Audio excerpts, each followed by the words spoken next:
So these 5 movements I'm going to share are really nice ways to start to activate the parts of our bodies that can become compressed and move out of alignment. So think of joints such as the hips, such as the shoulders, and of course what gets affected in and within that, of course, is our breathing and our diaphragm, and of course our lower back. A lot of the time this can come from, of course, imbalances in the body due to posture and cellular misalignment, due to environment, due to something we do often. That could be standing more on one foot, sitting in chairs, wearing shoes, carrying a child, walking a big heavy dog. All of these things will start to pull us structurally out of alignment. So these are really nice stabilization movements and articulations of the spine matched with your proper diaphragmatic breath done in the morning to really create a lot of space in the body. Now this is to be used in conjunction with the joint and fascia flow that I have shared previously. And of course, at every single moment through every single part of your day, we must be diaphragmatic breathing.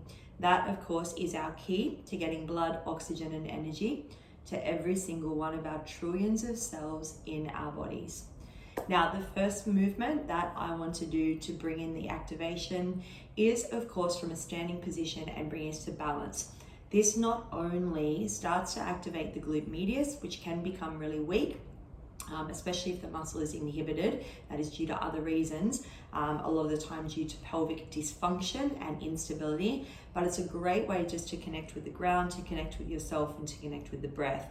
So what this also achieves is stability within the knee joint. For a lot of us, our patella can be out of alignment due to, of course, overpronation of the foot, where we start to collapse and roll medially into the knee joint. So this would be a really nice one to start to bring stability back to the patella, to strengthen the muscles of the feet, and of course to provide or to communicate to the autonomic nervous system, which is our spine, that the environment is safe.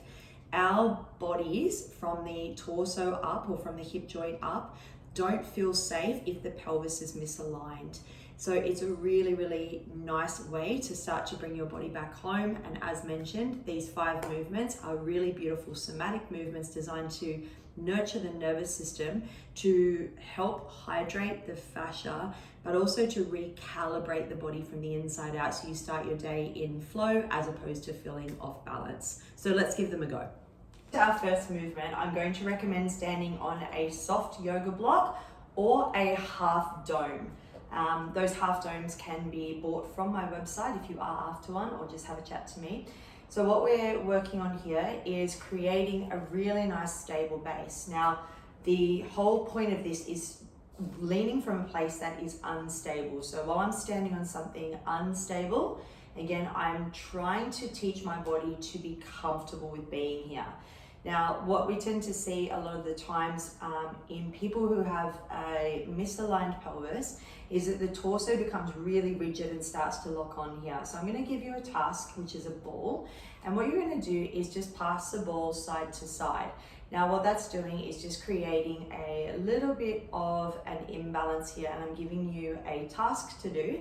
It's most important that you keep your knees soft, right? So we're strengthening the quadricep to support the patella, and that's also going to fire up the glute medius, which is going to help align the pelvis. Therefore, the lower back moves a lot more freely, and so do the shoulders. Now, if this feels easy to you, now you can use a ball, you can use a small kettlebell. We're going to try to pass the ball around the body, okay? So I'm balancing on one foot, and I'm passing the ball around the body. Now that makes it a little bit harder, especially if you're playing with a bit more weight here. You can play around with different ways of moving, and you start to get this nice fluidity in the hip joint and quite a burning into the glute and a nice freedom of movement into the hip. Obviously that would be on the left and the right side, and give your feet and legs and femur bones and knees a nice little shake out after that first movement. Okay, and secondly, we're going to come down. We're going to start to activate through the scapula and the shoulders. This is an area that again can become really, really rounded due to what we do And of course, it can become quite tilted if one of our pelvises is one of the pelvic bones is out of alignment. So what we're going to do is come down onto all fours, and I'm going to be placing my forearms on the ground in this position here. So I have my elbows in a kind of wide triangle position and my thumbs relatively close together. What I'm looking for is protraction here. So I'm squeezing the pubic bone up towards the belly, and I'm going to come down onto my forearms. So from this position, what I want to eliminate is this in the lower back. So I'm going to zip my pubic bone up towards my belly button, press out of the forearms, and I'm just going to hold here. Now, ultimately, we want to hold for up to a minute, but 30 seconds is fine. And I'm not dipping through the scapula, I'm pressing the scapula away here. All right, so getting really familiar, we're just staying here and we're trying to create some heat into the back of the shoulder, and of course, stabilizing the shoulder joint. For many of us, our shoulders get really rigid, again, because we pattern a certain way, holding phones, using mouses, driving, as I said, whatever it might be, we're very forward posture. So even after about 15, 20 seconds here, I'm really starting to warm up. Great way to turn on your core, squeeze your glutes, and we want to hold that for about 15 to 30 seconds. Okay, we're coming back to all fours. We're coming into a cat position, and this is just a really simple hip mobility drill. I'm going to get you to use a block, so therefore it's going to keep your hips nice and stable. I prefer to use a heavier block. It will give you more feedback than one of these squishy ones will, but you'll get the general idea. So we're coming into cat position. We want joints stacked, knees under hips, pubic bone zipping up, sternum and belly away from the floor, and wrists under shoulders. From that position with the block on top, I'm going to float my left knee off the floor. I'm going to be bringing it over to my left wrist. I'm going to be opening the left knee out to the left without tipping the block off, circling it around, kicking up with the heel without doing this with my spine. And then slowly I'm going to bring it back into that left wrist. So we're going to externally rotate the hip joint, kick up with the heel, and then slowly bring it in towards the wrist here. We'll go one more time this direction, so slowly out. We want to be moving ridiculously slow through these transitions here. All right, as I'm moving through, I'm really feeling my intra-abdominals really start to fire up here. Now we're going to move back the other way. I'm going to kick up with the left heel, flexing the hamstring. And then I'm going to internally rotate my left knee all the way to my left wrist. Thinking about inhale, kick up with the heel. Exhale, we compress. So belly to spine, bringing that knee in and around. We're going to go one more time here. You can hear my voice shaking. Inhale, kick up. And exhale, try not to lose that block. We bring it around.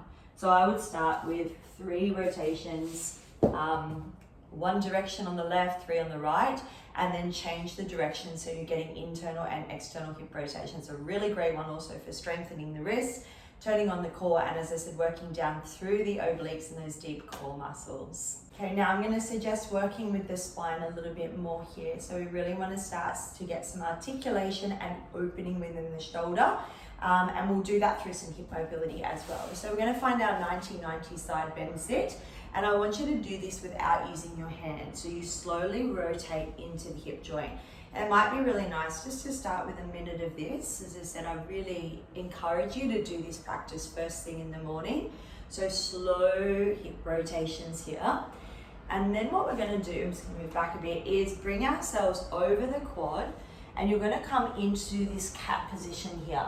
Then I'm going to ripple the spine, and I'm going to think about dropping the pelvis to the floor, but pulling the sternum through. So I'm opening the shoulder, pulling the sternum through, creating a really nice back bend here.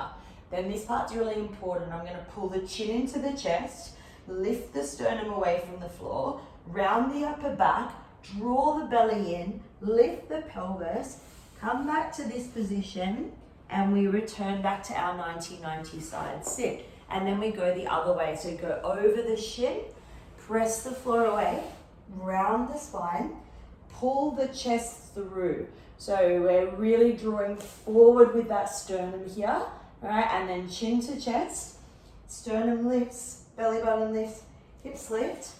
Bring yourself back with control. And then we rotate again, 90-90 swivel.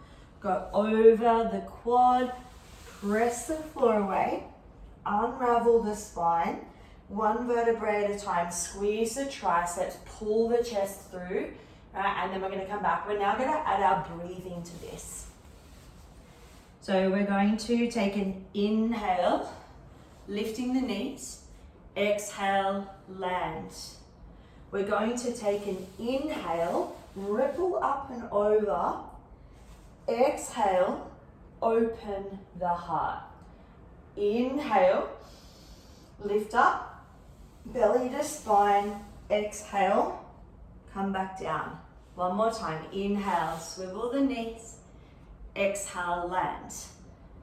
Inhale, up and over, ripple the spine. Exhale, drop the hips, open the heart. Inhale, chin to chest, belly to spine, and exhale, coming back. It's a really, really nice movement, especially if you happen to sit in chairs and the spine can feel a little bit sticky, or through that thoracic spine, we start to get it nice and open. We have one more to go, which is a nice one to finish on. It is a little bit more about balance and twisting, so it's a great one to do at the end. Once again, like we did at the start, I like to do this on a yoga block. A squishy one's great, or the half dome, so that you're strengthening the muscles in your feet at the same time. So we want to place the block down onto the ground. And what I'm working through here is I'm going to take a step back lunge. So when I'm doing this one, I'm making sure that my knee is over the ankle, so tripod of the foot, and I take a lunge. Now, it's up to you how much you bend your knees. Again, just if you're doing this first thing in the morning, we're trying to open the hip flexor, but we're mainly trying to get a twist here and open through the scapula. So what I'm going to do here is, if my right knee is on top, I'm actually going to take a twist to the right. It's nice and slow, and I'm just twisting the body, opening the shoulders, and pausing here for a couple of breaths. We're only doing 3 of these. Then I'm going to try to balance on the block. I'm going to bring my left knee up with me, and then I'm keeping that knee bend on that block the whole time. So I'm not hyperextending, keeping a soft knee bend. And then from here, you can either grab the knee with the right hand, so I'm holding my left knee with right hand, or arm in front, and we twist the torso to the left, and we hold for 3, hold for 2, hold for 1. Unravel. Now, you do not have to use the yoga block, all right? That will provide a nice layer of difficulty, but please know you can just use the floor. So you'll step back into lunge, all right? And we exhale on the twist and hold for 3, hold for 2, hold for 1. Slow balance up to stand, pause, get your balance. Take an exhale to twist, hold for 3, hold for 2, hold for 1. One more in the sequence. You only need to do 3 because they're nice and slow. And we exhale. Make sure your traps aren't coming up around your ears. We're really trying to pull the scapula down and together.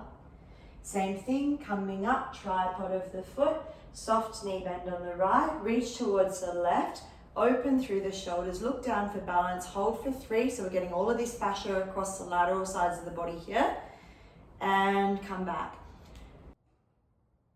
To marry all that sequence together, and a really nice thing to do just before you start your day is to really engage the breath and just go through a really simple sun salutation to open the hips, to lengthen the spine, and to just create a bit of flow. And I honestly suggest maybe doing this 5 times at the end of those movements, and it's a really, really nice way to set your day.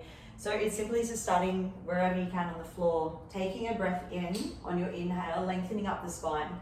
As you exhale, bend the knees a lot, like enough so that your belly touches your thighs. We're going to take a walk out to a high plank. So using all those shoulder stabilization work we did before, make sure when you come to your high plank that you're pressing out of the hands and you're in a protracted position. So make sure we're not pitching a tent with your bum, so squeeze the quads and press the space up between your shoulders. Taking a moment here in your high plank, using your exhale to come into a child's pose. You can tuck your toes or you can untuck them, whatever feels nice for you. We're going to inhale, ripple the spine up and over, and then exhale, bend the elbows and come all the way down to the ground. Beautiful. From this position, we're going to bring the left arm out to the left. We're going to press into the right hand and look to the right. We're going to take an inhale, bring the right leg over into scorpion. And then exhale, come back to center. Right arm out to the right, come onto the left hand. That's an inhale. Dropping the tail over, make sure you rest your head on the ground. And then exhale, coming back to prone. From here, we're pressing up to tabletop. That is an exhale. And then tuck the toes and lift up to a downward facing dog. So hips lift, pedal the feet. From here, we're going to slowly ripple the spine forward and step the right foot outside the right hand. You can keep the left knee up or drop the left knee down. Leave the left hand down. Take an inhale, sweep the right hand high. As you exhale, press the hand down, step back, downward facing dog. Let's do the same on the opposite side. Ripple forward, stepping left foot outside left hand. Use your inhalation to take a twist and stay for your exhale. Again, bring the left hand down. From this position, step the left foot back, keep it wide, and walk yourself back to a squat. We're going to do that sequence one more time, and so it's up to you how many times you do this. I'd recommend 4 or 5, especially if it's in the morning. So we're going to tuck the chin and roll up the spine one vertebrae at a time. So just rolling through one more time through that sequence, just working through your breath. Take an inhale, lift up. As you exhale, bend the knees a lot, come into a forward fold. And then really mindfully kind of walking out the hands, like really nice and slow here. Taking your time to find extension in the back side of the body and landing into a protracted high plank. Take a moment here, pause. That's an inhale. As you exhale, send the knees wide, popping the spine into flexion, child's pose. All right, we're going to articulate the spine here. We're going to go up and over, inhale. As you exhale, bend the elbows and like move down towards the mat. Scorpion twist, left arm out to the left, press into the right hand. That is an inhale, right foot comes over. As you exhale, rotate the hip back. Right arm goes out, press into the left. That's an inhale, relax the head. And an exhale back to center. It's always an exhale to press up from prone. So round the spine, exhale, tabletop position. Tuck the toes, press up, pedal the feet, and downward facing dog. Bend the knees a little bit more this time. So sending the hips back over, getting that stretch into the feet. We're going to take an inhale, ripple the body forward, and exhale, step right foot outside right hand. Left hand stays down, take an inhale, twist. And as you exhale, place the right hand down, step back, downward facing dog. Maybe sending those hips back over the heels. Inhale, ripple the spine, so really articulate, floating the foot, step left foot, outside left hand. Right hand stays down, take an inhale. As you exhale, we're going to place that left hand down and we're finding a squat, so feet stay wide, walk the hands back. Coming into a really nice like gorilla squat. Again, if this is your last one, this might be a nice place to stay for a couple of breaths. Just letting the spine round, letting the shoulders open, taking a few moments here. As I said, I do recommend going through about 5 of those. After those somatic movements, a really, really nice way to incorporate breath into your movement and to start your day. If those movement patterns resonated with you and they felt really good in your body, I highly encourage you to do less, not more. We likely have been doing so much for so long and really getting in these patterns of busyness and never stopping. But that is, of course, the root cause of sickness, inflammation, and dis-ease in our bodies. Our fascia needs to have space to be able to be hydrated, to move well, and to flow. And it's our fascia that holds every single cell in our body, every single joint, organ, muscle, every single piece of fibril and fiber that creates the muscles. And it's our job to make sure that that tissue that holds everything together is looked after so that we have a body that is in alignment and it's not pulling ourselves forward. If we end up with really tight fascia and adhesions due to overdoing, due to environment, due to wearing shoes, due to sitting, due to holding phones, stress, tension, poor quality thoughts, our bodies are going to be pulling in and forward, and we start to, of course, migrate into what we practice. So these somatic movements are designed not only to help reset your autonomic nervous system, but to really help your body come back to alignment, because when our bodies come back to alignment, our joints come back to their home, and we have a body that feels supple, strong, confident, and at ease. So if this really does resonate with you and you enjoyed it, make sure you jump on over to my website, movelikewatercollective.com.au, and check out my online and in-person programs there for fascia, nervous system, and movement.